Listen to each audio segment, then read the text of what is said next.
नमस्कार TV9 मराठीमध्ये आपल्या सगळ्यांचं स्वागत। मी निखिला। महत्त्वाची बातमी ती म्हणजे लोकसभेत खासदार सुप्रिया सुळे, अमोल कोल्हे यांचंही निलंबन करण्यात आलं। लोकसभेमध्ये आज एकूण 49 खासदारांचं निलंबन करण्यात आलेलं आहे। दोन्ही सभागृहामधील 141 खासदारांचं आतापर्यंत 3 दिवसांमध्ये निलंबन करण्यात आलंय। यामध्ये शशी थरूर, डिंपल यादव, मनीष तिवारी यांचं देखील निलंबन करण्यात आलेलं आहे। संसद घुसखोरी प्रकरणावर चर्चा करण्याची मागणी केल्यामुळे हे निलंबन करण्यात आले। ही आणीबाणीसारखी परिस्थिती आहे असा आरोप यावर सुप्रिया सुळे आणि अमोल कोल्हे यांनी केलाय।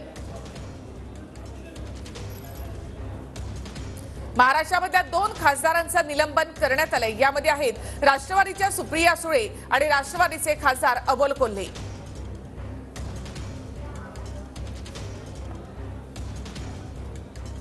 त्याचबरोबर सपाच्या डिंपल यादव, काँग्रेसचे शशी थरूर आणि काँग्रेसचे मनीष तिवारी यांचं देखील निलंबन करण्यात आलं। आज लोकसभेत एकूण 49 खासदारांचं निलंबन करण्यात आलेलं आहे।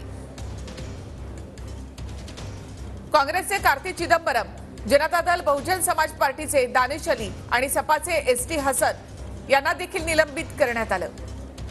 तर TMCच्या माला रॉय आणि आपचे सुशील कुमार रिंकू यांचं देखील निलंबन करण्यात आलं।